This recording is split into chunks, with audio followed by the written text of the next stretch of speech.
Good morning again. So we come today to the sixth stage of the puja. And as I've said before, the puja are these poetic verses that represent the whole of the spiritual life. And the puja is taken from a particular text called the Bodhicharyavatara by Shantideva. That tells us how to become enlightened, basically. What do we need to do? How do we need to act? So our sevenfold puja begins with worship, which is what puja means, worship. And we worship the ideal of enlightenment to which we aspire ourselves. And we pay homage in the salutation. We bow down to that aspiration. So we're not bowing down to a god, as we know. We're bowing down to remind ourselves of that aspiration. And the Buddha represents someone who did that in our world system. And after that, we went for refuge. We turned our whole way of being towards the three jewels: the Buddha, his teachings, and the spiritual community that can help show us the way. And we chanted the refuges and the precepts. So I haven't talked about the 5 precepts, I might another time. And after that, we confessed. And we confessed not because anybody can absolve us from our wrongdoing, but because we wanted to unburden. It was a joyful thing in a way. We wanted to clear our conscience so that we can meditate more fully, so that we can study more fully, so that we can live more fully, basically by really allowing all our past misdeeds to be fully let go of,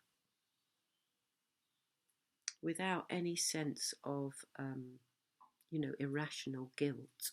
But we did feel remorse. In a way, we can only feel remorse if we really know, if we really acknowledge what we've done. So after that, we had yesterday the rejoicing in merits, and that's a very important practice and goes right alongside confession. It would be pretty grim if it was just all about confessing faults and we didn't rejoice. And rejoicing, I said, is definitely part of Triratna community's practices. We take delight in the Sangha that are all striving in the way that we are to free ourselves from our negative mental states and so on. So having done all that, we come to this 6th section, which is Entreaty and Supplication.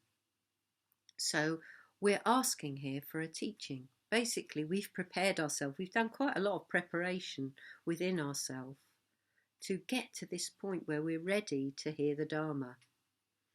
So that might seem obvious. It might seem to you like, I was ready right at the beginning. But actually, we weren't really ready. So this verse is about receptivity.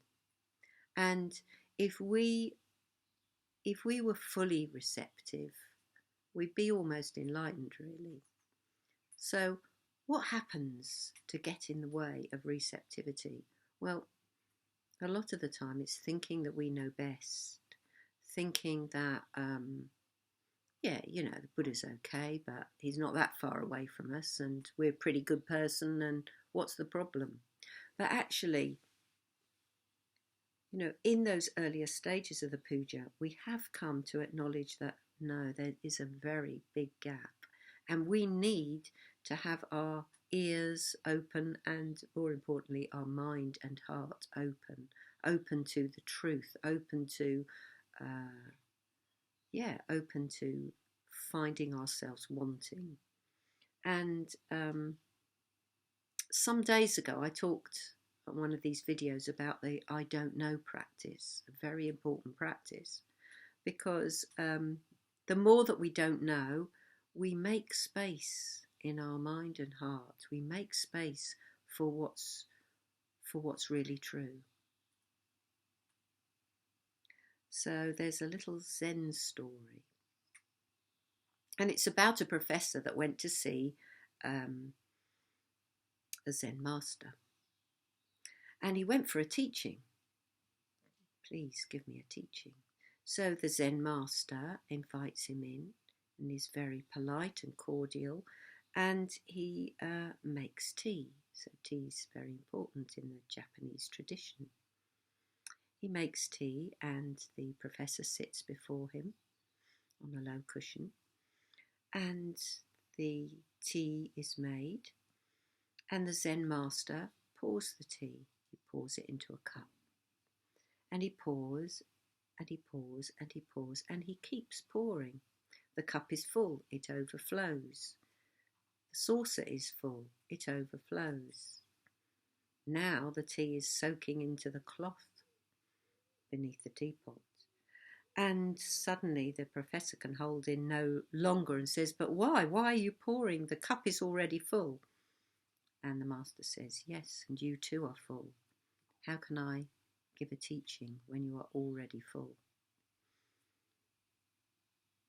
So in a way, what that signifies, that story is very like ourselves, that we are very full of our own ideas, we're very full of our own opinions, and we're not ready to receive teachings. So again and again, we have to allow ourselves to be receptive. That doesn't mean that we don't question things. Of course we question things, and the Buddha very much encouraged us to. He said, "Don't take what I say without trying it for yourself." We have to explore, really explore. But to really explore, we have to be really open as well, receptive. And we know from meditation that if we're not really receptive, we just keep blocking ourselves, as it were, with all our thoughts and so on. We need to see that our thoughts don't have any substance, that they're not terribly important. They don't have the importance, actually, that we very often give them. And if we can do that, we start opening up into a more spacious way of relaxing our mind into receptivity. So I thought it'd be nice to end with a teaching, and obviously it's not going to be from me. It's going to be from a Zen master. So this is from the Third Zen Patriarch, Sangtsan. And it's part of the verses on the faith mind. So that's what I'm going to end with. The way is perfect, like vast space, where nothing is lacking and nothing is in excess. Indeed, it is due to our choosing to accept or reject that we do not see the true nature of things. Live neither in the entanglement of outer things nor in inner feelings of emptiness. Be serene in the oneness of things, and such erroneous views will disappear by themselves.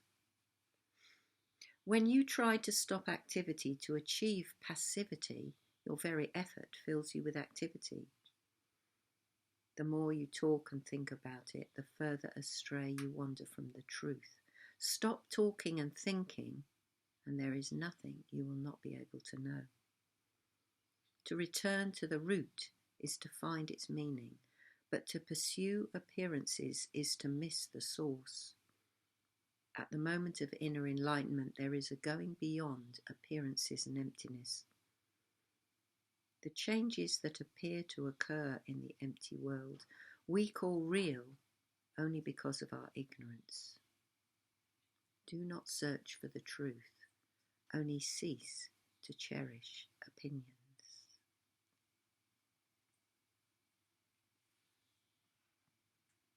So that's something to ponder on.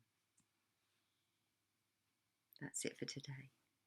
Bye for now.